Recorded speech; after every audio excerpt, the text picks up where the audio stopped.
Download now CC Learning app. Welcome to CC plus. Himanya miss ആണ്, ഹിന്ദി ഫാക്കൽറ്റിയാണ്.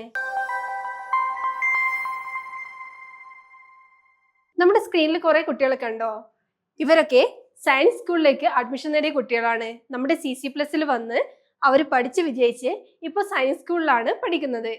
മാത്രമല്ല, science school മാത്രമല്ല, Navodaya വിദ്യാലയയിൽ admission നേടിയ കുട്ടികളെ കണ്ടോ? ഇത്രയും കുട്ടികൾ CC പ്ലസിലെ കോഴ്സിൽ ജോയിൻ ചെയ്ത് പഠിച്ച് ഇപ്പോൾ അവര് നവോദയ സ്കൂളിലാണ് പഠിച്ചുകൊണ്ടിരിക്കുന്നത്. ഇനി നമുക്ക് നമ്മുടെ ടോപ്പിക്കിലേക്ക് കടക്കാം. നമ്മൾ ഇന്ന് നോക്കുന്നത് +1 ഹിന്ദിക്ക് ഏത് സെക്കൻഡ് ലാംഗ്വേജ് ചൂസ് ചെയ്യണമെന്നാണ്. പ്രശ്നപത്ര മേ ഹി ഉത്തർ വാലെ പ്രശ്ന. എല്ലാവരും ചോദിക്കുന്ന ഒന്നാണ്, ഹിന്ദിയുടെ ഉത്തരങ്ങൾ ക്വസ്റ്റ്യൻ പേപ്പറിൽ തന്നെ ഉണ്ടാവോ? സത്യം പറഞ്ഞാൽ അതിന്റെ ഉത്തരം ഉണ്ട് എന്നതാണ്. പക്ഷെ അതിന് എന്ത് വേണം? ആദ്യം ഹിന്ദി ലാംഗ്വേജ് നമുക്ക് കൃത്യമായിട്ട് അറിയണം. ഹിന്ദി ലാംഗ്വേജ് കൃത്യമായിട്ട് അറിയാമെങ്കിൽ എല്ലാ ക്വസ്റ്റ്യനും എ ഗ്രേഡ് വാങ്ങിക്കാൻ പറ്റുന്ന എല്ലാ ക്വസ്റ്റ്യനും നമുക്ക് ക്വസ്റ്റ്യൻ പേപ്പറിൽ തന്നെ എഴുതാൻ വേണ്ടി പറ്റും. ഇനി അത് ഏതൊക്കെ ക്വസ്റ്റ്യൻ ആണ് എന്ന് നമുക്ക് നോക്കാം. മാർക്ക് വെച്ചിട്ട് ഞാൻ പറഞ്ഞുതരാം അത് ഏതൊക്കെ ക്വസ്റ്റ്യൻ ആണെന്ന്. പോസ്റ്റർ എന്ന് പറയുന്നത് ചെറിയൊരു ബോക്സിൽ വരുന്ന ഒരു ആൻസർ ആണ്. പോസ്റ്ററിന് 6 മാർക്കാണ് നമ്മുടെ ക്വസ്റ്റ്യൻ പേപ്പറിൽ ഉള്ളത്. മാത്രമല്ല, വിജ്ഞാപൻ 8 മാർക്കിന്റെ ക്വസ്റ്റ്യൻ ആണ്. മറ്റ് സബ്ജക്റ്റിൽ നമുക്കറിയാം 8 മാർക്ക് കിട്ടണമെങ്കിൽ എത്ര ഷീറ്റ് എഴുതണം. പക്ഷേ വിജ്ഞാപൻ എന്ന് പറയുന്നത് വലിയൊരു ബോക്സ്, ഒരു സൈഡിലുള്ള ഒരു ബോക്സ് മാത്രമാണ്. അതിന് 8 മാർക്കാണ്. പരസ്യമാണ് വിജ്ഞാപൻ എന്ന് വെച്ചാല്. പിന്നെയോ, എല്ലാവർക്കും സിനിമ കാണാൻ വേണ്ടിയിട്ട് ഇഷ്ടല്ലേ? അപ്പോ ആ സിനിമയുടെ ക്രിറ്റിസിസം ആണ് ഫിൽമി സമീക്ഷ എന്നതുകൊണ്ട് ഉദ്ദേശിക്കുന്നത്. നമുക്ക് ഇഷ്ടമുള്ള ഏത് സിനിമയെ പറ്റിയിട്ടും ക്രിറ്റിസൈസ് ചെയ്യാം. അതിന് 8 മാർക്കാണ്. ഇതൊന്നും നമ്മൾ പഠിച്ചു വെച്ച് എഴുതേണ്ടതല്ല. നമുക്ക് ലാംഗ്വേജ് അറിയാമെങ്കിൽ നമുക്ക് സിമ്പിൾ ആയിട്ട് ഈ ആൻസർ എഴുതാൻ പറ്റുന്നതാണ്. ഇനി നോക്കാം. ഗദ്യാംശിക സംക്ഷേപൺ.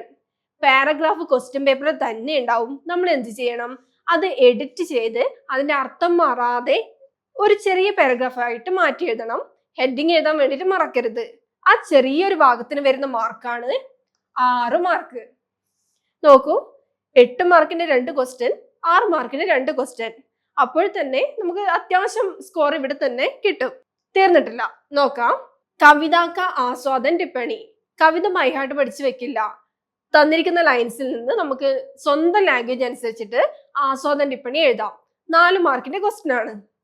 ജീവൻ വൃത്ത് 4 മാർക്കാണ്. പോയിന്റ്സ് നമ്മുടെ ക്വസ്റ്റ്യൻ പേപ്പറിൽ തന്നെ ഉണ്ടാവും. നമ്മളത് സെന്റൻസ് ആക്കിയിട്ട് മാറ്റാണ് ചെയ്യുന്നത്. ജീവൻ വൃത്ത് പ്രൊഫൈലാണ്, ഇംഗ്ലീഷിലെ പ്രൊഫൈലാണ് ജീവൻ വൃത്ത് കൊണ്ട് ഉദ്ദേശിക്കുന്നത്. ചരിത്ര ടിപ്പണി ക്യാരക്ടർ സ്കെച്ച് ആണ്. നമ്മളൊരു പാഠഭാഗത്തിൽ ഒരു ക്യാരക്ടർ നമുക്ക് ഓർമ്മയുണ്ടാവുമല്ലോ. അയാൾ പോസിറ്റീവ് ആണോ നെഗറ്റീവ് ആണോ അത് മാത്രം മനസ്സിൽ വെച്ചുകൊണ്ട് നമ്മൾ എന്ത് ചെയ്യുക? അയാളുടെ ക്യാരക്ടർ എന്താണ് എന്നുള്ളത് എഴുതുക. അതാണ് ചരിത്ര ടിപ്പണി. 4 മാർക്കിന്റെ ക്വസ്റ്റ്യൻ ആണ്. ചെറുപ്പത്തിൽ നമ്മൾ ഡിക്റ്റേഷൻ വേർഡ് ഒക്കെ പഠിക്കാറില്ലേ? അതുപോലെയുള്ള ഒരു ട്രാൻസ്ലേഷൻ വേർഡ്സ് വരുന്നതാണ് പാരിഭാഷിക് ശബ്ദാവലി. സിമ്പിൾ ആയിട്ട് നമുക്ക് വായിച്ചു പഠിക്കാം. ഹിന്ദി ടു ഇംഗ്ലീഷ് ആണ് വരിക. അപ്പോ അത് ക്വസ്റ്റ്യൻ പേപ്പറിൽ തന്നെ അതിന്റെ ആൻസർ ഉണ്ടാവും. നമ്മൾ ജസ്റ്റ് ഒന്ന് വായിച്ചു പഠിച്ചാൽ തന്നെ നമുക്ക് മാച്ച് ചെയ്യാൻ വേണ്ടി പറ്റും. 8 മാർക്കിന്റെ ക്വസ്റ്റ്യൻ പാരിഭാഷിക് ശബ്ദാവലി നിന്ന് വരുന്നതാണ്. പിന്നെ 10th മുതലേ നമ്മൾ പഠിച്ചു വരുന്ന ടോപ്പിക്കാണ് പത്ര, ഡയറി. ലെറ്ററിന് എത്ര മാർക്കാണ്? 6 മാർക്കാണ്. അതിന് ഒരു കുട്ടിക്കും പ്രത്യേകിച്ച് പഠിക്കേണ്ട വരില്ല. സ്ഥാൻ, താരിഖ്, പ്രീമിത്ര എന്ന് തുടങ്ങി അതെല്ലാവർക്കും ബൈഹാർട്ടായിട്ട് അറിയാം. 6 മാർക്കിന്റെ ക്വസ്റ്റ്യൻ ആണ് ഡയറി. അതുപോലെ തന്നെ 10th മുതലേ നമ്മൾ പഠിച്ചു വരുന്നതാണ്. പ്രത്യേകിച്ച് പഠിക്കേണ്ട ആവശ്യമില്ല. 6 മാർക്കിന്റെ ക്വസ്റ്റ്യൻ ഡയറിയിൽ നിന്നും വരും. ഇത് ഗ്രാമർ ടൈപ്പ് ക്വസ്റ്റ്യൻ ആണ്. ലാസ്റ്റ് വരുന്ന 2 മാർക്കിൻ്റെത് ഗ്രാമർ ടൈപ്പ് ക്വസ്റ്റ്യൻ ആണ്. ആൻസർ ക്വസ്റ്റ്യൻ പേപ്പർ തന്നെ ഉണ്ടാവും എന്നുള്ള കാര്യം മറക്കേണ്ട. അപ്പൊ സിമ്പിൾ ആയിട്ടുള്ള ഗ്രാമർ പഠിച്ചാൽ എന്താ, നമുക്ക് ഈ ക്വസ്റ്റ്യൻ ഒക്കെ സിമ്പിൾ ആയിട്ട് തന്നെ ആൻസർ ചെയ്യാൻ പറ്റും. സാർത്ഥക് വാക്യമേ ബദലേ എന്ന് വെച്ചാൽ സെന്റൻസിൽ ചെറിയൊരു മിസ്റ്റേക്ക് ഉണ്ടാവും. നമ്മൾ അത് മാറ്റിയിട്ട് ശരിയായിട്ടുള്ള സെന്റൻസ് എടുത്ത് എഴുതുക. പ്രശ്നം ബനായേ എന്ന് വെച്ചാല് ക്വസ്റ്റ്യൻസ് ഉണ്ടാക്കുകയാണ് വേണ്ടത്. ക്വസ്റ്റ്യൻ പേപ്പർ തന്നെ ഉണ്ടാവും. നമ്മൾ അത് വെച്ചിട്ട് ക്വസ്റ്റ്യൻസ് ആണ് ഉണ്ടാക്കേണ്ടത്. വാക്യ പല്ലവ് എന്ന് പറഞ്ഞാല് പണ്ട് വാക്യ പിരമിഡ് ചെയ്യാറില്ലേ? അതുപോലെ വേർഡ്സ് ആഡ് ചെയ്യുക, സെന്റൻസ് വലുതാക്കിയിട്ട് എഴുതുക. അതാണ് വാക്യ പിരമിഡ്. ഇത്രയും സിമ്പിൾ ആയിട്ടുള്ള ഗ്രാമറാണ് വരുന്നത്. പക്ഷെ ഗ്രാമറിന്റെ ബേസിക് എന്തായാലും നമുക്ക് അറിഞ്ഞിരിക്കണം. നോക്കൂ, ഇത്രയും ക്വസ്റ്റ്യൻസ് അറ്റൻഡ് ചെയ്യുമ്പോൾ നമുക്ക് വരുന്ന മാർക്ക് എത്രയാണ്? 66 മാർക്ക് നമുക്ക് കിട്ടും. ഈ 66 മാർക്ക് എന്ന് പറയുന്നത് നമ്മൾ സിമ്പിൾ ആയിട്ട് നമ്മുടെ കയ്യിലുള്ള ലാംഗ്വേജ് വെച്ചിട്ട് മാത്രം എഴുതി ഉണ്ടാക്കിയാണ്. ടെക്സ്റ്റിലേക്ക് നമ്മൾ കടന്നിട്ടില്ല.